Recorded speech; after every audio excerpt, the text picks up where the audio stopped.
Again on the program World of Art on Ogtv. My name is Miriam Usman. Every week we bring you experienced artists, and together we take a close look at the various branches of visual art and how it affects our everyday lives. This program is brought to you by Prince Yemisi Shillong, legal practitioner, Africa's largest private art collector, brand owner and chairman of Council Yemisi Shillong Museum of Art. The program will be back after this break. Please stay with us.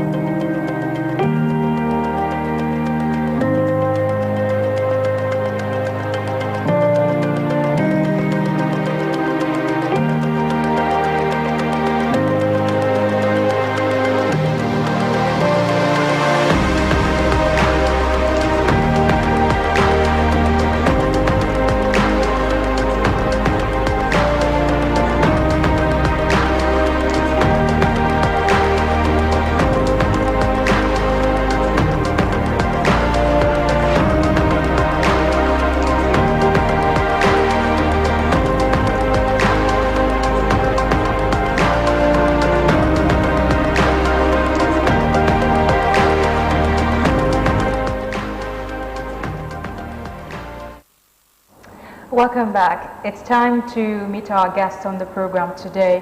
Today we are being joined by Dr. Michael, I beg your pardon, Dr. Michael Abeokuta. He is a painter, art historian, and cultural resource consultant. Welcome to the program. Thank you for having me. So, this is the first time I'm meeting someone who is, not just jack of all trades, but almost like, there's similarities in all you do. You do painting, you're into art history, and then there's cultural resource consultant. But I'm particularly interested in the cultural resource consultancy. How is it like? Well, to start with, art itself is an aspect of culture. And in a way, it is a vehicle of expression and communication. There's no way you will practice art without having culture at your mind. And that forms the basis of the traditional art in Nigeria, which I am particularly interested in preserving and conserving. Yes. All right, talking about preserving and preserving the cultural heritage of Nigeria, there's this particular line I like about your profile. It says that you've been engaged in researches before now, and you have focused on the indigenous lives of Nigerians. Your work discusses history of artistic culture, the forms, the pattern, the ancient technology, and socio-cultural achievements of people in the past and present. Now let's talk about your research into the art world as a whole. Now it involves from the past to the present now. Yes. Tell us about your research so far. If you take a look at the visual works that I have on presentation here, they mostly address the indigenous life of our people, and that's why I take my interest. And I went further to do a PhD in cultural resource management, which is a step ahead in art history. There's no way you want to preserve the life of a people without, studying their culture, and that's what formed the basis of my research. All right. When you talk about preserving the culture of the people, I know it has to do with making artworks, either by painting or sculpting, or pottery, for instance. Yeah. So when you talk about preserving now, what aspect are you really focusing on? Okay. When I talk about preservation of art, I'm talking generally of the culture that produce the Nigerian art, the one we can call Nigerian art, which is a manifestation of the tribe and the community that produce it.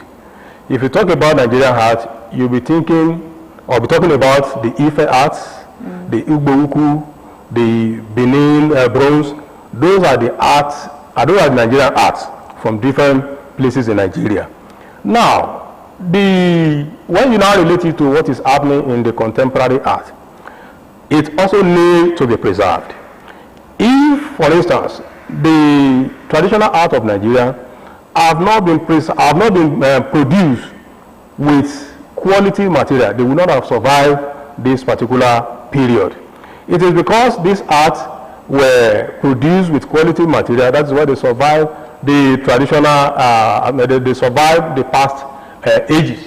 And, you know, they were being preserved through some natural method. Yes, what are those methods of preserving? Those methods, for instance, I will tell you, is like the people of the past use smoke.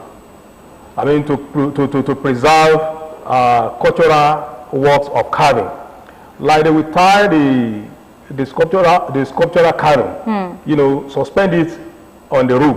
And you know, when you are cooking, the smokes will not allow termites to invest on such artwork. They equally use what we call PKC, that's the oil gotten from kernel. You know, they rub it on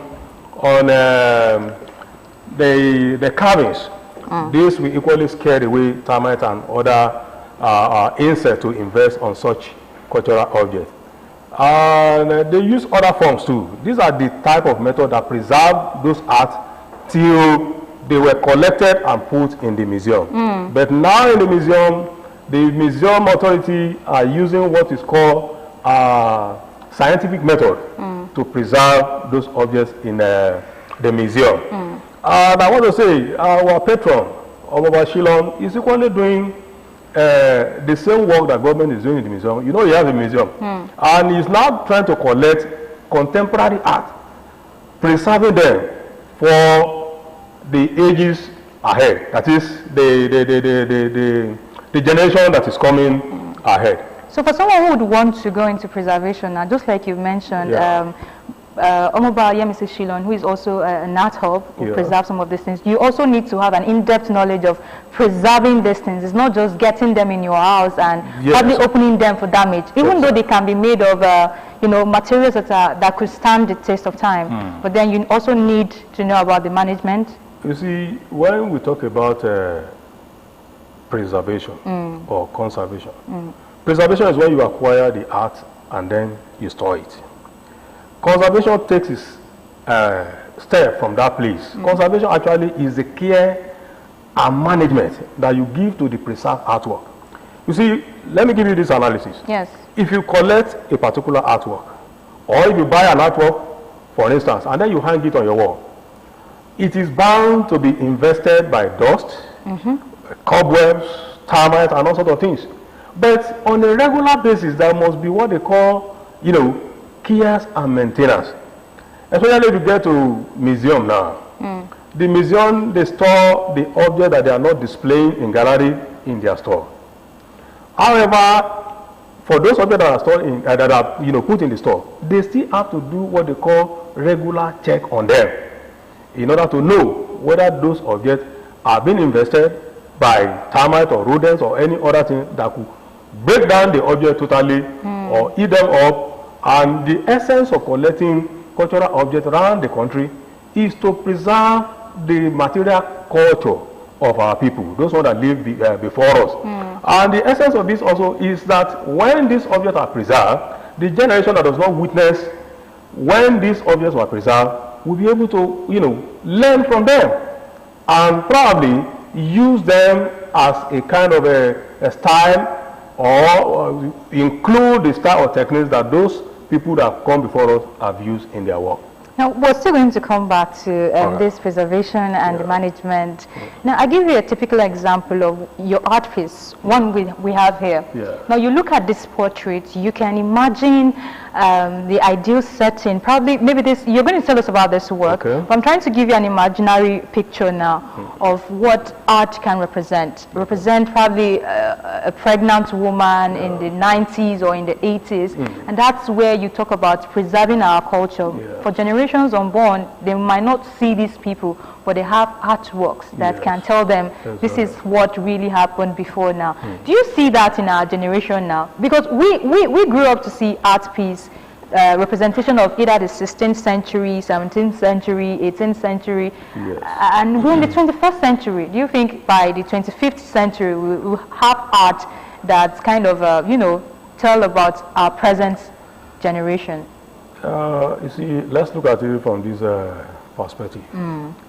Culture generally is the total attainment of a people at a particular period in time. For instance, those art that we are witnessing that are preserved in the museum now, they are the way and life of those people that live before us, and they are there.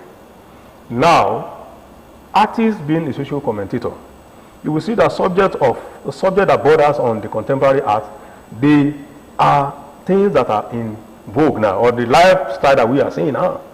And you see, by the time an artist takes a visual representation of the lives around him, as an artist, the lives around us, you know, motivates us to document them visually. So, mind you, culture also is both tangible and intangible. Artists also do interpret the intangible aspect of culture to visuality and make them to be able to sing. So what I'm saying now is that talking about the way and manner life is going on, you can see we are living a borrowed life. Some of the aspects of life that are not ours originally are being brought into our culture. Yes. Well, and it's looking like we're losing gradually traces of our culture. We are losing our cultural value. For reason which some people cannot even explain. For instance, you see the dressing code of, you know, either male or female. Yes. You know, is not what we used to know from our forefathers and our mothers. Even our parents are people like us. People like us many people are trying to indulge in what is called foreign culture instead of, you know, appreciating the culture that produces them. And for me, like I told you, my painting, my subject of painting or works borders on the indigenous life of the people. I love the way African is. I love the setting of Nigeria, and I'm proud to be a Nigerian. Yes, you are a proud always Nigerian. Want to represent things that borders on the indigenous life. Let me quickly remind our viewers that the phone line is open. You can join in on the conversation by calling the phone line, and you can join in on our social media handles on Facebook, on YouTube. We are streaming live. Please, when you call, try as much as you can to turn down the volume of your TV set. Now, talking about your work, you're a painter. You paint to give your expression out there. But your profile still says that you use the work of the likes of mixed media and to do your work. Now, let's talk about mixed media and what you do. How does it look like? When we talk about mixed media, that means you are interplaying 2, 3, or even more. Well, I didn't really know you could involve mixed media in painting. Oh, why not? Why not? For me, I always want to paint a relief painting. I don't appreciate, you know, making flat painting, but each time I paint directly on canvas, you will see some heavy brush work. And when I want to, you know, make my painting, I will sort of try to play with forms on the surface I want to use. Try to build the forms a bit and then make paintings on it. For instance, the work we are seeing in that corner is it composed of both, you know, sawdust, fillers, fabric, beads, and so many other things. So that's what makes it a mixed media. To take us through that particular work, because I'm kind of attracted to it. Yeah, the concept of that painting is like a guess expectation. You know, it's like when a woman is pregnant, it looks as if a calabash is covered. And not until when the calabash is open, before you can know what is inside. And that is why you have at the corner there, the two childlike faces. Yes. So you neither can tell whether it's going to be a boy or a girl or probably twins. That is what I'm trying to, that's the idea I'm trying to, you know, convey there. You know, there's this belief about art and the practice in our society, which is why we often want to talk about it in our programs. Now, there's this belief that art is not appreciated in Nigeria. Now, let's talk about when you need to get your artworks involved with outsiders now, not just Nigerians? For instance, you're an artist and you've been doing your work in Nigeria, but you want global recognition.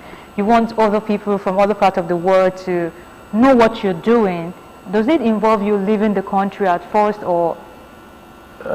You see, I will say that for any young aspiring artist, the first thing that will come to mind is that art is not appreciated in Nigeria, and what you'll be thinking about is that you want to travel out and live the sort of country. I will tell you, I tried such at a particular time, and I find myself in a North African country. But glory be to God, there's this characteristic of art that says art is a universal language. What that means is that there's nowhere art is not understood. And that was what exactly saw me through. When I got there, I discovered that most Nigerians, we need to go and learn a trade. And I look at myself. My course of study is like, I have a trade already. Why should I go and learn a trade? I will rather propagate the course of my study here until people get to understand me. And in the course of, roaming around on the streets of Libya, then I discovered that those people, they hate publicity. The time that I traveled, that was in the 90s. You cannot take picture in the public just as we are doing here. So usually they take pictures in the photographic studio. So when I got there, I discovered they were using photograph backdrop. And I tried to convince a particular Libyan man that owns a photo. He gave me a trial, and I did it. I collected dinar. Their money was dinar. And the time I was there, 10 naira Nigeria, I think is 1 dinar. So I did that one. From that one, I got introduced to another, more and more and more like that. But there was one major work I did that gave me a breakthrough. And that was, I met a Libyan friend here who is an artist who could not draw or paint very well. He got a contract to paint Gaddafi on a very large billboard. And when he sold the idea to me, I told him that I would be able to paint it. And I did. And that was your major breakthrough? That was major breakthrough. So, but after that work, I thought that no, I can't live in this type of environment. So you came back home? I came back to Nigeria. Interesting. Yes. We will have to go on this break. The program continues after this break. Please stay with us.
Welcome back. You're still watching World of Art on Ogtv, and yes, we still have Dr. Michael you with us on the program. Now, this is particular question I want us to talk about. This is a belief that not every parent wants their ward to study visual art, and they believe that the belief is there's no socio-economic benefits to visual art. How can we change this mentality in our society? Thank you very much. For me, I would say art is as good as any other course. In fact, I thank God that I read art. Initially, I wanted to read law, but there's this brother of mine that said, you have this talent, why don't you just go and read fine art? Then, I never even knew that art could be read in tertiary institution. And I will tell you that as soon as I got into the ND program, I started making, getting reward from the course of study. And that's what I usually encourage our students. You cannot, be in an art course, you cannot be reading fine art in tertiary institution, and you will not get patronized before you finish school. If you don't get patronized, that means you are not doing the right thing. Art is quite rewarding, and it's a self-reliant course that when you read art in tertiary institution, you will not need to be roaming around or looking for white-collar jobs. I do agree with you on that part because it's a practical one, and you don't really need anyone to employ you before you start making money for yourself. Now we have this question from Shola on Facebook. He said, what's your major in your PhD degree, and what does a reader mean? Your profile says you are a reader. What did you major in your PhD degree? My PhD degree is cultural resource management. I'm from the background of, I studied painting, first degree, second degree. And, in PhD. Did you initially start with painting?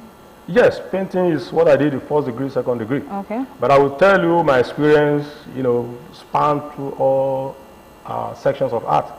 There is no art I cannot do.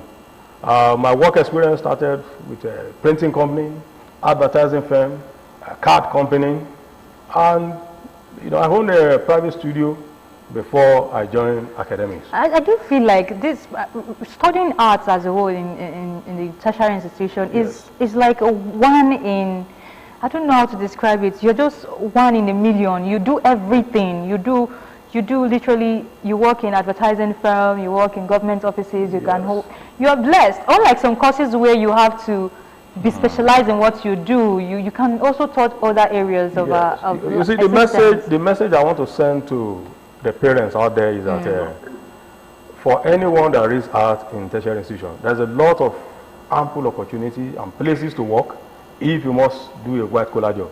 But where you cannot get that... We have this call from Ade. Let's take this call. Okay. Yes. Thank you, Ade, for joining us. Yes. Yes, thank you. I want to commend the guest for doing a good job. But I want to ask you a question. Go ahead. Is it regret coming back home to Nigeria or not? All right. There is Okay, can I respond? Yes, please. You see, it's a blessing coming back to Nigeria. One thing is that for you to sell yourself out there, you must know your value. You must know what you want. And when I determined to come back, I told myself that even if I come back to Nigeria and I'm being employed as art teacher, that is enough for me to go and be hustling and struggling for what, a lot of our people lost their life. Those who that were eating and drinking together, I got the tales that they died. Even when I was there, some died. So I'm just fortunate, to take that bold step and come back to Nigeria. It's not a regret at all. In fact, it was when I got to Nigeria that I started my master's, and from there to PhD, and here I am today. Glory be to God. That's quite interesting. Unfortunately, this is how far we can go on the program today. So your final words on the program to everyone watching, the Society of Nigerian Artists, and even to our sponsor. My final word to the artists is that be careful in your choice of material that you use, with the mind that you want your work to outlive you. But if you produce a work just because you want to make money, and the work gets spoiled or gets deteriorated within a short time, then we cannot, get to read about your name. Now, to our patron, Omoba Yemisi Shilon, he's doing a wonderful job. And I want to tell you, sir, that I've taken a virtual tour of the museum. And by the grace of God, I'm going to be there live and direct. And I've been recommending that our students to visit that museum. And to the body of Nigerian Society of Artists, both the national and then the state chapter, kudos to you for the job that you are doing. Thank you so much, Doctor, for coming on the program. It's been an amazing time. And with that, we've come to the end of World of Art this week on Ogtv. I'll see you next week where I bring you another experienced artist. My name is Miriam Usman. This program is brought to you by Prince Yemisi Shillong, legal practitioner, Africa's largest private art collector, grand donor and chairman of Council, Yemisi Shillong Museum of Art. I'll see you next week. Thank you very much, Francis.